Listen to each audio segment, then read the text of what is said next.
Hello, nice to have you today as I stand to reveal to you the warning signs of heart attack that you can't be in position to ignore.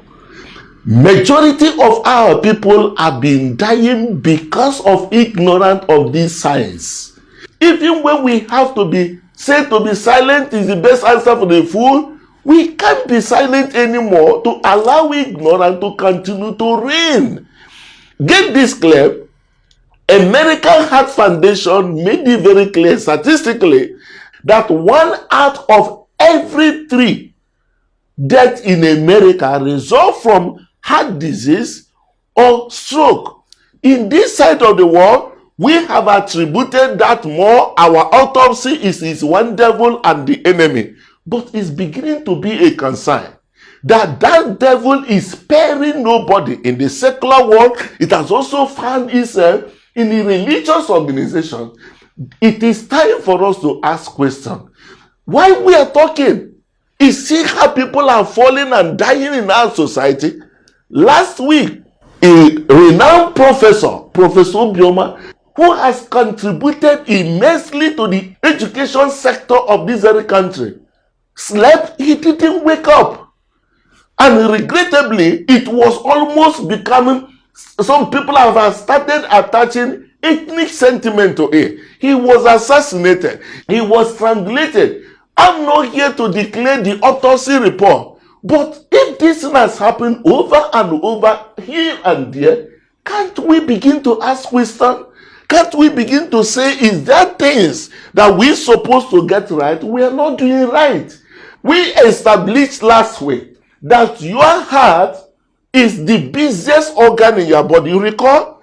And this particular heart pumps about 2,000 gallons of blood every day, about 7,500 liters.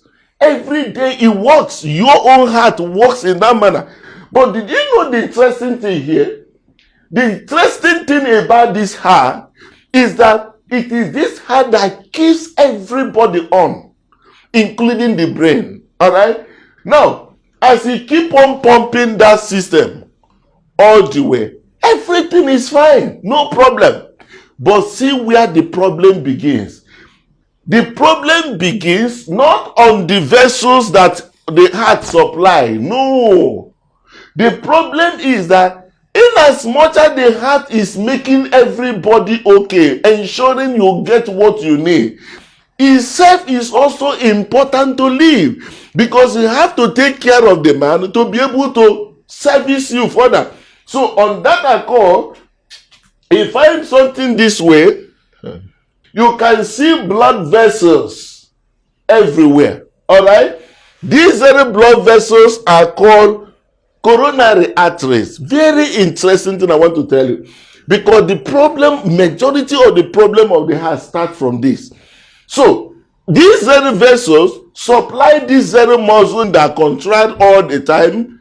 It has to get energy, it has to get oxygen, it has to get nutrient, and this coronary artery has to bring those things and also give it to himself in as much as is given to other people.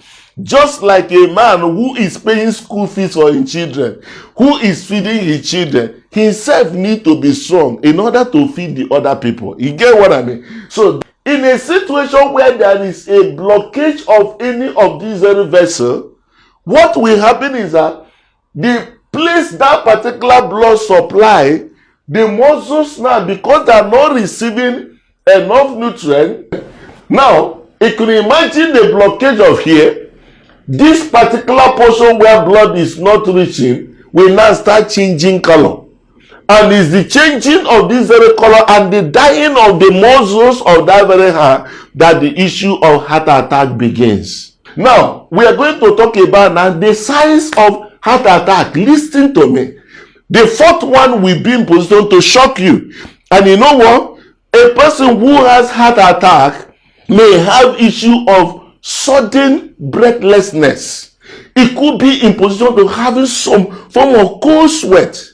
He may be in position to have a feeling of vomiting. But do you know what? It may have this pain in the chest. All right?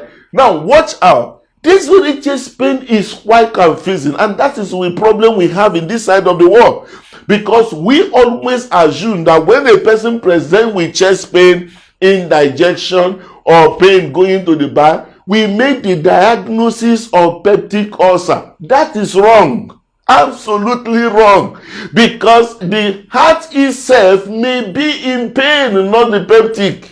And as a matter of fact, it is the heart that kills, not the peptic ulcer that kills.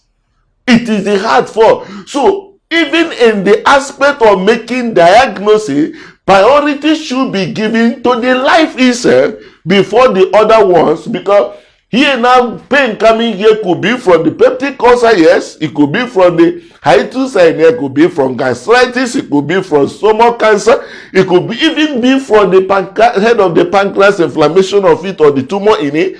It could come from also here. It could come from the liver abscess, it can come from liver cirrhosis, it can come from also gallbladder inflammation, gallbladder stone. So all of them can bring pain here. But when the chest pain can persist, sometimes heavy, sometimes very tightening form of chest pain that goes to the arm, sometimes it goes to the back, it could also come to the jaw. That's why it is something that is not specific, as it were, for which it is important that whenever they call you and you are having chest pain, first of all, get your heart checked first. That is the ultimate message you are delivering here right now. Get your heart assessed. The priority should be given to the heart, which when it stops, the man dies. The rest of it can be managed.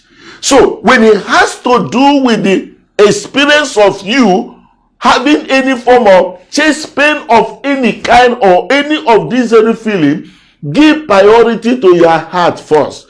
Good news in the country Nigeria today that we have the facility called what is called Cath Lab. It's all over. It's in a number of centers right now. We should be able to diagnose some of those extreme problem of heart attack.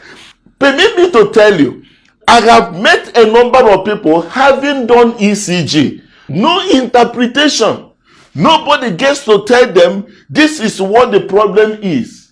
And these are other things that can be done in order to avert crisis. Okay? So on that very accord, we made it as a duty and mobilized Buluko, an international cardiologist, to be part of our Save the Heart campaign.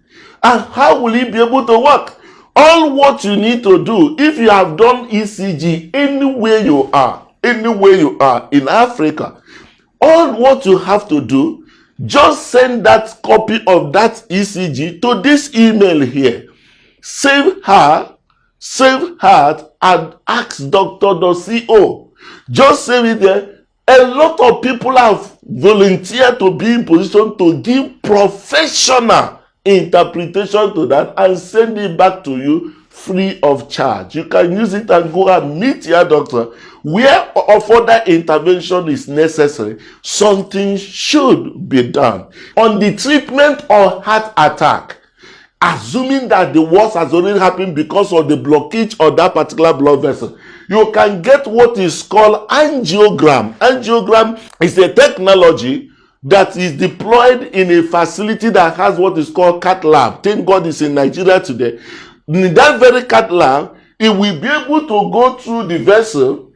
If this very vessel is blocked by this atraumatous plaque, there should be some drugs that can be used to melt it out, and then this is what is called angiogram and angioplasty, where if this block is here, there's a balloon that will come to expand that place that is already collapsing to finish one, and a stent can be left here. So by doing it, you can allow the blood to be able to flow well again. In a worst case scenario, what is called coronary bypass surgery can be done for this very fellow. A lot has been done in our time, and you could recall that abroad, many people will get these things done and continue their life. But here, we bury most of our loved ones in the name of one demon, one attack.